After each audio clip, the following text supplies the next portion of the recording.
اس نے اپنے ایک دوسرے دوست سے قرض لیا اور قرض لینے کے بعد ٹائم ہوا تھا وہ پورا ہو گیا.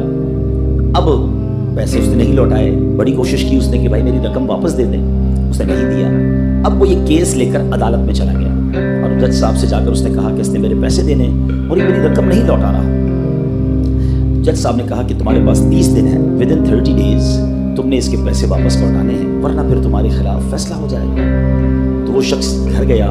اب اس نے کیا کیا, اس نے صبح سے لے کر شام تک درود پاک پڑھنا شروع کر دیا. 1 دن 2 دن 3 دن 27 دن ہو گئے. وہ درود پڑھتا رہا اور انتظار کرتا رہا. ایسے تو تھے نہیں, 30ویں دن عدالت میں پیش ہونا تھا. 27 دن گزر گئے, 28ویں رات آ گئی.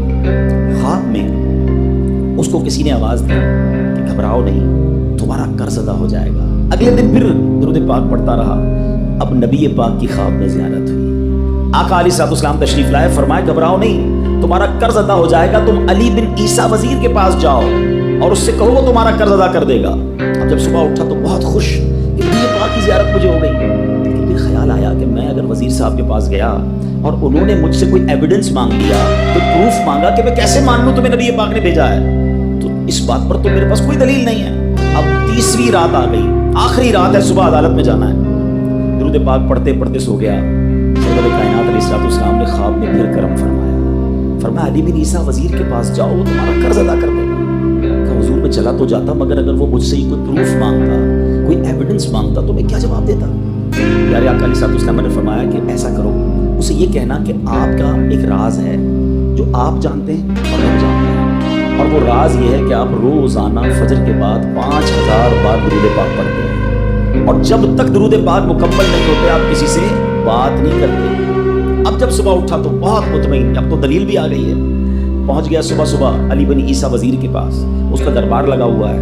اس نے پیغام بھجوایا کہ میں علی بن عیسیٰ وزیر صاحب سے اکیلے میں ملنا چاہتا ہوں, پیغام لایا ہوں. درباری نے آ کر پوچھا, وزیر صاحب پوچھ رہے ہیں کس کا پیغام لایا؟ کہ میں نبی پاک علیہ الصلوۃ والسلام کا پیغام لایا. فوراً وزیر صاحب نے بلا لیا. کہ فرمائیے, مجھے میرے آقا علیہ الصلوۃ والسلام نے کہا ہے کہ آپ میرا قرض ادا کر دیں. میں 3000 دینار کو مقروض ہوں. Today is the last day in the court. آج مجھے کورٹ میں پیش ہونا ہے. اگر آج میں نے اپنا قرض ادا نہ کیا تو مجھے جو ہے وہ سزا ہو سکتی ہے. علی بن عیسیٰ کہتا ہے میں بالکل آپ کا قرض ادا کر سکتا ہوں, مجھے کسی پتہ چلے کوئی دلیل ہے, کوئی پروف ہے کہ آپ کو نبی پاک علیہ الصلوۃ والسلام نے بھیجا ہے. کہتا ہے ہاں, خالی ہاتھ نہیں آیا, آقا نے دلیل بھی عطا فرمائی. اچھا بتائیے کیا دلیل ہے؟ دلیل یہ ہے کہ آپ کا ایک راز ہے جو صرف آپ جانتے ہیں اور آپ کا رب جانتا ہے. 5000 ٹائمز ڈیلی آپ درود پاک پڑھتے ہیں فجر کے بعد, اور جب تک یہ درود پورے نہیں ہوتے آپ کسی سے بات نہیں کرتے. اب ذرا پہلے تھوڑی دیر کے لیے امیجن کریں کہ جو وزیر 5000 بار روز درود پڑھتا ہوگا وہ عاشق رسول کیسا ہوگا. اس کی تو لاٹری نکل آئی نا, وہ تو خوشی سے جھوم اٹھا, مرحبا یا رسول اللہ, میرے درود پاک قبول ہو گئے, بہت خوش. ابھی بیٹھے آپ کمرے میں گیا, واپس آیا اور 3000 نہیں 9000 دینار لے کر آیا. کہتے 3000 تو نبی پاک کا حکم, مرحبا یا رسول اللہ, 3000 اور لیجیے, آپ نے اتنی اچھی خبر مجھے سنائی, اتنا پیارا خواب سنایا, آپ کے قدم میرے گھر تک آئے, اور 3000 مزید دے جائیے.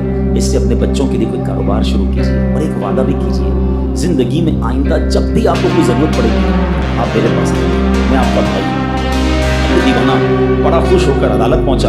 اچھا, everybody expecting over there, سب یہ سوچ رہے تھے کہ یہ اس نے آج گرفتار ہی ہونا ہے, کیونکہ تھا ہی کچھ نہیں اس کے پاس, پہلے ہی کہہ دیا تھا کہ میں کولیپس ہو گیا ہوں.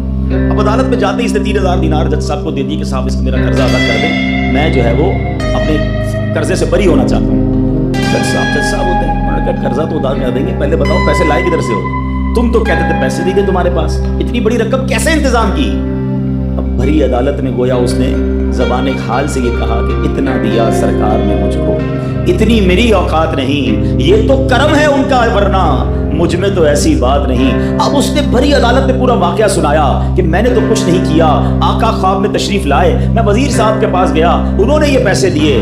سنو اس زمانے کے جج بھی کیسے ہوتے تھے. وہ جج دوران عدالت اپنے کرسی سے اٹھ کر کمرے میں چلا گیا. تھوڑی دیر بعد جج صاحب واپس آئے اور 3000 دینار اس کے ہاتھ میں دیتے ہیں. کیا سارا ثواب علی بن عیسیٰ لے جائے گا؟ میں بھی تو آقا کا امتی ہوں, تمہارا قرضہ میں ادا کرتا ہوں.